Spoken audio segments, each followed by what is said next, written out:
In today's fast paced, hyper connected world, leadership is often mistaken for control. But listeners, just imagine what if real leadership is about awareness? What if the path to productivity begins not with KPIs, but with compassion? Welcome back, listeners, to this episode of the BizBlend podcast. I'm your host, Sana, as always, and my guest today has spent 25 years mastering that very balance, leading global teams at the intersection of technology, strategy, and soul. Listeners, he's a leader who speaks in both code and consciousness, blending enterprise software with mindfulness, merging data driven logic with Jungian insight. So, today we are going to explore what it really means to lead with both precision and presence, and how emotional intelligence, mindfulness, and balanced living can transform not just how we work, but who we are while we work. So, listeners, meet my incredible guest, John Brazier. So, John, welcome to the show, and I'm really, really happy and honored to have you here with us. Thank you very much. That's a great introduction, and I'm very humble. Thank you. Thank you. Thank you so much, John. Um, okay, before we talk about mental health, mindfulness, something which I am very curious to understand, John.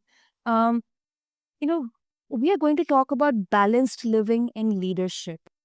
And now, connected with this, often in many of my conversations, um, there's something people say work-life balance. Do you think that it is possible to achieve balanced living, or it can be messy? I mean, it is not everyone's cup of tea. What exactly, how would you define balanced living? So that's a big question, but yeah. Yeah, work-life balance has been a kind of a term um, used, especially after COVID, right? When everybody was working from home. Prior to that, work-life balance really wasn't a big term being used because you show up to work at 9, leave at 5, and what you do after that is up to you. When people Mm. started working from home 24/7, right? Um, it became it became critical that leaders focus on acknowledge that there's a need to balance work with your family life, your home life, because working from home, um, statistics have shown people work longer, more hours. Um, right, meeting times are all over the board because it's so easy to just go in and pop open the laptop and get to work. So there's definitely a there's a work life balance that must be defined and defined as clearly as possible. It's too easy to work all day. It's just Yeah, too easy. true. And the kind of tricky part is that, it's kind of taken as a badge of honor or some accomplishment. The more you work, the harder you work, and the better you are as a contributor. But Correct. I've seen multiple examples contradicting this very belief. Well, what you just said is I always that's how I thought. I thought, hey, if I work hard, if I put in extra hours to get things done and take on more responsibility, I'll succeed and I'll move up. And then I was laid off. So it's a very common thought.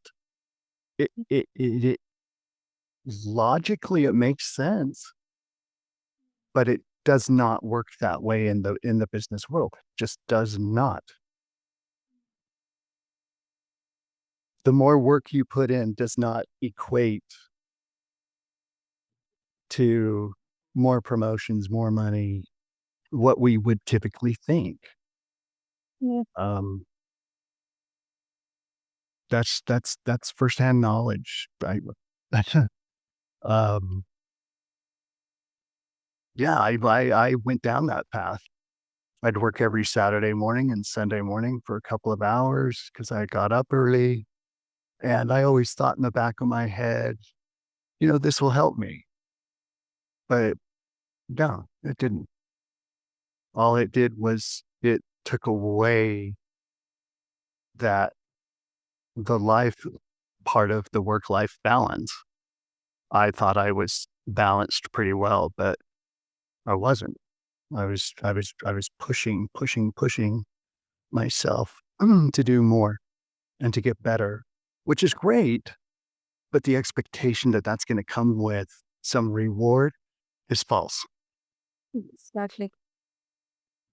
100, I don't know, I mean, infinite percentage, because exactly that's what happened. When you kind of raise the bar on expectations, um, and life is unpredictable. Any, and people say that, you should always keep your personal and professional lives separate. But Mhm. from my experience, I mean, I don't know whether it's my incapability, or maybe I'm not skilled at that. I couldn't do that. Things which happened in the personal life, they always have been affecting professionally as well. And it, And vice versa. yeah, yeah. And It goes both ways. You're right. it's both ways, and it can affect your output. And once you start going down that rabbit hole, um, it's like, everybody will question your um existence in the company or in the team. Uh, Your loyalty Well, and your yeah, your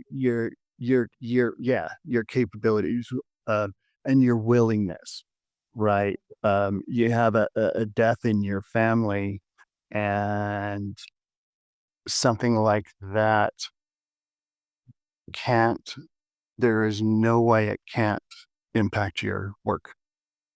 No way, right? that exactly, exactly. Anything that's on your mind, it comes to work with you, and whatever happens at work that's, you know, in any way traumatizing goes home with you, right? So it impacts the work-life balance is not just are you are you s spending an equal amount of time at home, or, personally, doing whatever outside of work that you are at work. That's not it. It's emotional. It's mental.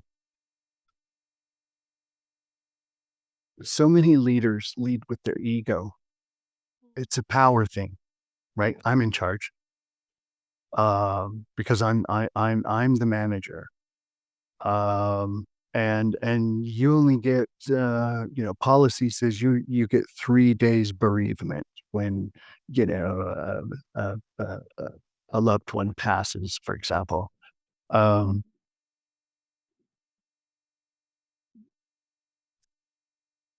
the leadership role includes empathy and integrity. Yeah. Emotional intelligence is it encompasses a lot of these types of terms, but when it comes down to it, it's about treating human beings exactly like they should be treated, no different than you would want to be treated. And that work-life balance, from a manager's point of view, where empathy is not a tool that the manager, the leader is using, the impact on the individual contributor is it's massive. I'm kind of all over the place with this, but it just it it it comes down to prioritizing teams as humans. It's if your home life is not well, you won't produce the highest quality deliverable on time. True. It's impossible. But if everything's good at home, everything's good at work. It just balance. That's the balance. It's enabling leaders need to enable their teams to go through what they need to go through at home. Otherwise, they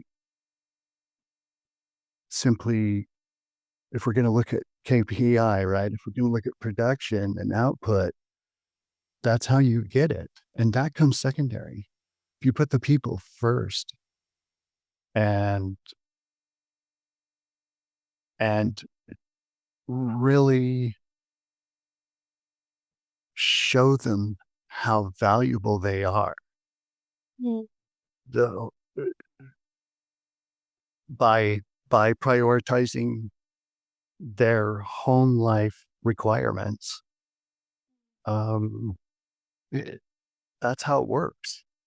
It unfortunately, we throw business or work into the mix of relationships, and it changes things because we have rules, we have regulations, we have policies, we have procedures. You only get how many sick days, you only get how many bereavement days, depending on the closeness of, say, a relative that has passed. There are hard and fast rules, and leaders have to stand by those. Unfortunately, it kills productivity. It can kill a whole relationship. It can kill a whole team dynamic. Um, Prioritizing the team and the individuals over the leader's self is paramount. That shows the value that I value you, not just you, but you and your world outside of this job, your family. This is where I was very successful with my team because I didn't stick to all of the policies and the rules. It was by individual. I had, inside of 5 years, I had 5 people lose a parent, 6, including me, all within within a 5-year period. And each individual took it and grieves differently. Uh, uh, there are different traditions. My whole team was in India, every one of them. I'm in the United States. I, years ago, started studying the culture because I wanted to better relate with these other human beings that I'm working with. When so each of them, one, um, you know, a parent had passed, but she was back to work in 2 days. And I was like, "What are you doing? Why are you back to work?" Well, that's what she needed to do to grieve. Work. Kept her mind off it. Whatever she wanted. Others took, 5, 10 days. And by, you know, by here's the empathy. W- How would I feel? What would I want?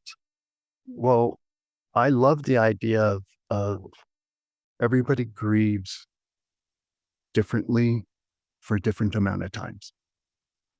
And I have to, as a leader, especially around grief like that, I had I not taken that each individual at a time and allowed them to do what they needed to do, and I forced them, say, to be back to work in 2 days or what have you, that they're not going to be happy with their job. They're not going to do well. Production drops, all of that. So it comes down to valuing h- each person as a human. And we often, too often, get tied up in managerial structures and, um, you know, we're not talking about feelings at work. Well, I did because that's human nature. So making it as human as possible. So I didn't have to work so much on a work life balance as I did on um, a work personal life dance. Yeah, everything was choreographed based on each individual and what they needed. Then I think that so much makes sense. And I also think that, this is a huge misconception, especially when it comes to empathy or emotional intelligence, that, these are all soft skills and it makes a leader weak, because a leader is is assumed to be always strong and, have all the answers to and solutions to all things. But on the flip side, I also believe that yes, as a leader, we need to have that mental strength in order to find, or at least acknowledge and try to work out around a solution of the problem, or to at least face that challenge or adversity. Mhm. But what would you say to the skeptics, or maybe listeners who are actually in the leadership position, or they believe that, a leader should always be very strong-willed and, aggressive. There's no place for such, soft skills or Yeah, emotions. right. You're correct. There's um, there there is a perception that what we're talking about here is a weakness in leadership. What's misunderstood is what the leader gets back in return by leading with empathy, vulnerability, compassion. What you get back is what you give. Um, Here's something that I always told my team. Um, I'm your 500-pound gorilla. If you have a problem that you can't resolve, I will help you. That's my job. Um, but that does not mean that I am all powerful, um, bigger, better, smarter, faster, stronger. That's Mhm. the misconception, is that the manager, the leader has all the power. I would, I don't know how many times I would pull my team together because something has come up that is urgent that we need to do for, a given customer, and it needs to be done quickly. I would pull them together and say, okay, we've got a challenge in front of us. Here's what the challenge is. Now, I I would say, you all know I am not the smartest in this room. I'm not the smartest on this call. I need everybody's brain.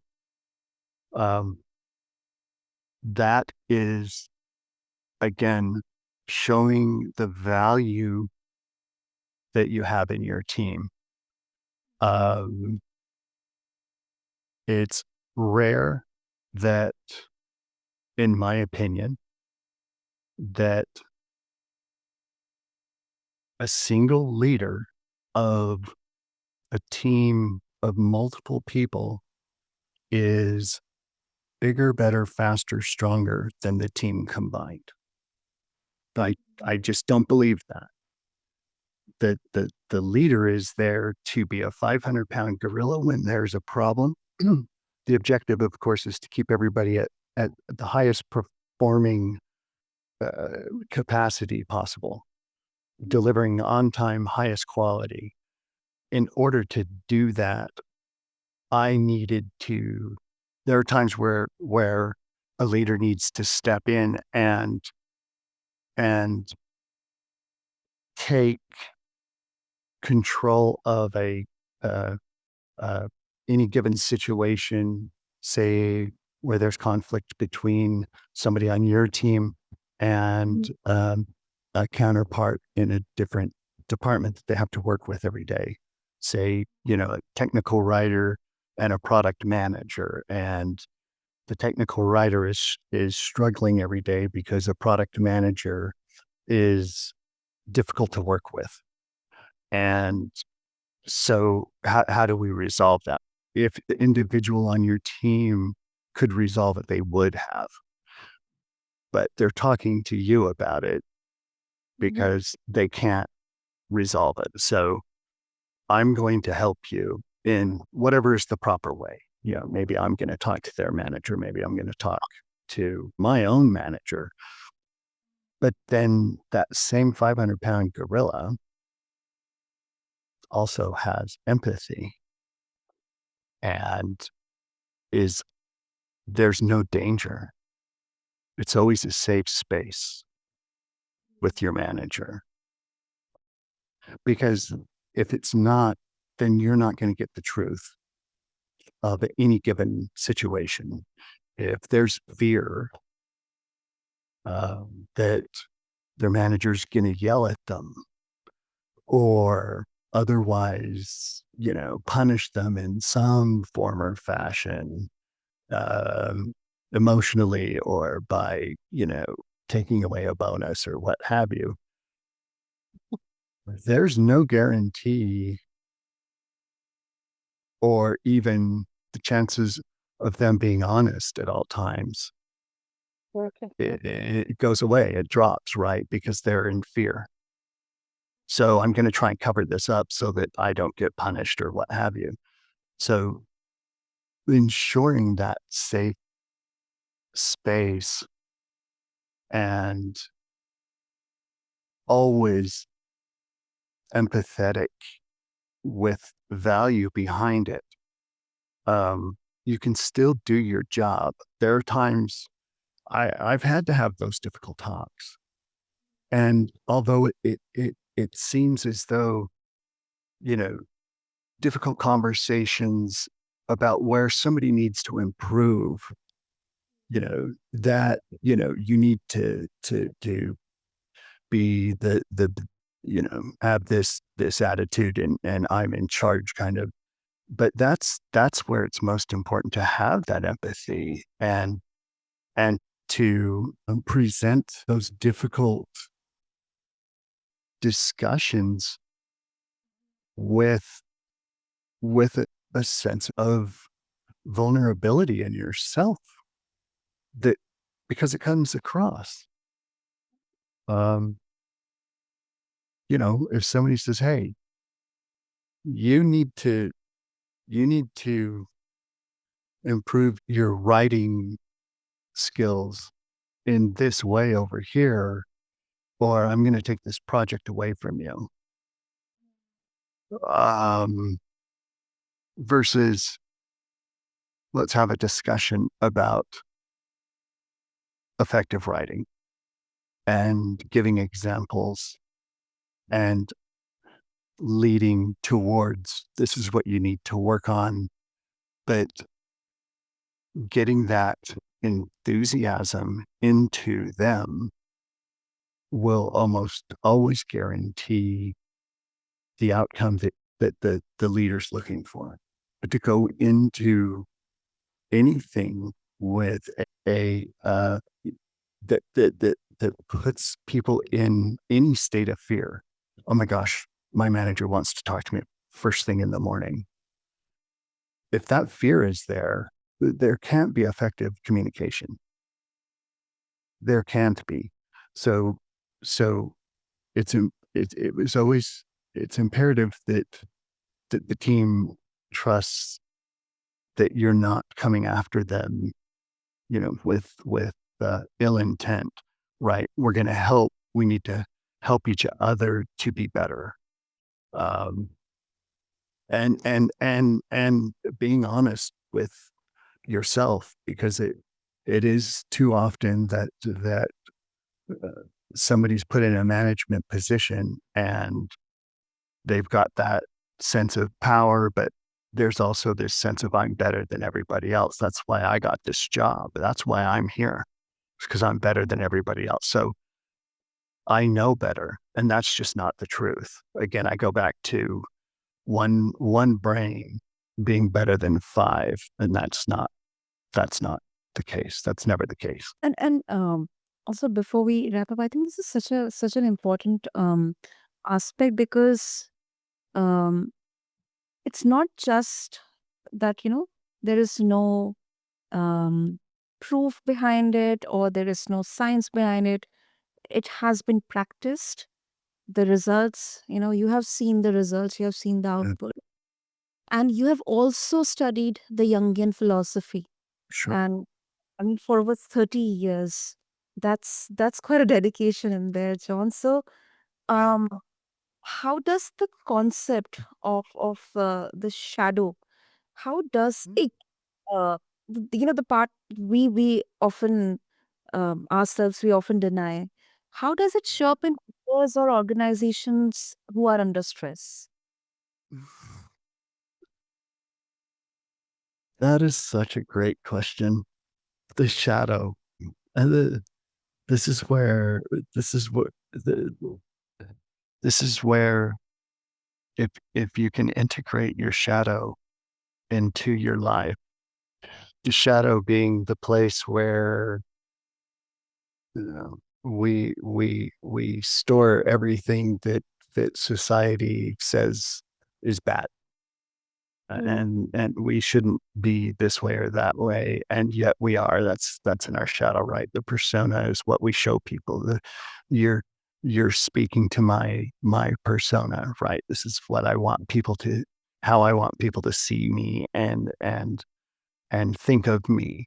But behind that, in the shadow, are, for example, you know, I didn't stick to the policies when it came to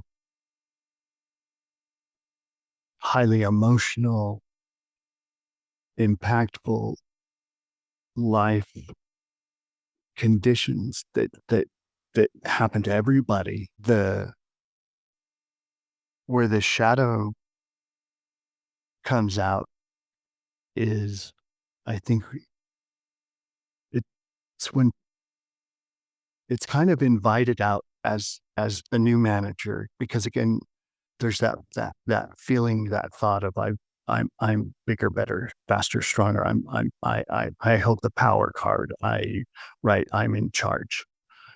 All of that is shadow, right? Because I mean, you don't act like that when in normal society. Then you won't have any friends, right? I mean, but yet for some reason it comes out in business because the perception is that it's acceptable for a manager to say use fear or become angry. Um, that's that's the shadow coming through, and it it it comes through in a work situation more. The shadow side is more acceptable. Therefore, it's seen more in business in these high pressure situations because if we got to get something done by the end of this week, if my team doesn't get it done, it's not my team that's going to be reprimanded. It's me. Exactly. So now I've got a fear that I'm going to get it if my team doesn't do this right. So I'm going to project my shadow onto my team. Just it comes out, especially in those times of fear or or or pressure. And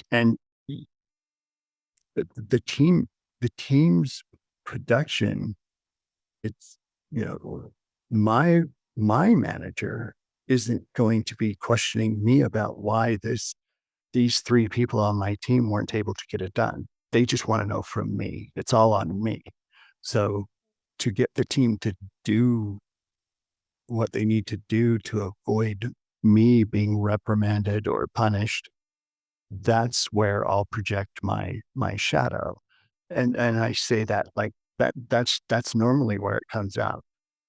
Being aware of all that from all the Mm. years that I've studied Jungian, Carl Jung, and the shadow and integrating the shadow, I knew better, right? So when I got in the position in 2007 to be a manager, I knew right away that that that if I did not if I was not aware of my own shadow projection, I would not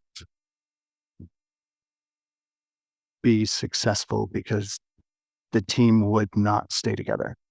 Shadow projection, that's where, again, people leave their managers. They don't leave the company for many other reasons except their manager. And it's typically the shadow projection that's got them because in their personal life, managers are just normal people. They're nice, they're kind, they're thoughtful, they're all the things. But in a work situation, especially where there's a fear involved or the possibility of something that's going to happen to me, naturally the shadow is going to be projected, and it's never projected up, right? I'm not going to project my shadow on my boss, but yeah, so it gets projected onto the team, and the awareness of your own shadow is extremely important. Makes sense. That absolutely makes sense. So, before we conclude, John, I think this is so interesting, and I'm very sure our listeners they would also like to explore that uh, how exactly empathy or emotional intelligence or mindfulness, why do all these matter, and how we can start um, blending all of these into our daily life, especially in areas where whether it's leadership or parenting or anything. So, if they would like to get some guidance and would also like to share their thoughts with you and seek your resources, what would Mm. be the best? I am working on a website where we can have discussions or people can reach out and contact me and where I'm writing and explaining kind of my own leadership philosophy that combines everything we've talked about, the emotional intelligence, being able to be vulnerable. Vulnerability in a manager is very rare. there's a certain amount of confidence that I need to have in myself, in my leadership skills to empower people, which empowering people to, okay, we need to get this done. Well, how should we do that? The answer is, I don't care. That's up to you. I'm giving you full autonomy on how you're going to do it. Just do it. It just needs to be done, right? The end result needs to be this or that. So combining the all of these kind of what you kind of deemed up front as these soft skills um, results a s- mm, in a smaller chance that these big rough and power uh, uh, uh, needs to you don't need to use that as often. You don't need to you there's no need for that if you can use the emotional intelligence and all the soft skills correctly. That doesn't mean be nice all the time. This is the misconception, is that you just be a nice guy. Just be a nice guy. Well, your team's not going to be effective if you're a nice guy all the time. Uh, so so combining, and here's where the awareness of your own shadow and where it can help you, where because there are times people make mistakes. People do things in a way that they've been taught not to do. There are a million reasons why, you know, you would have to have a conversation with somebody to over their performance. I love this term. It's all in the delivery. It's how you do it. It's how you bring awareness to the situation. Um, and to walk away from a meeting where you're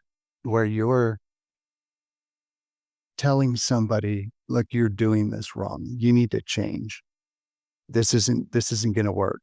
You, you, you're making too many mistakes. If you can walk away from a meeting like that, where your direct report is enthusiastic about moving forward, you've used all those soft skills correctly.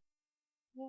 Because think about it. It's if I just come at you and I just start, straight in on, okay, this is not going to work. The way that you're right, you're instantly in going to be psychologically in a state of fear. Oh my God, I'm in trouble. My boss is mad at me, and it'll last for weeks. You'll ruminate and ruminate about that. But if you can go in with empathy and integrity,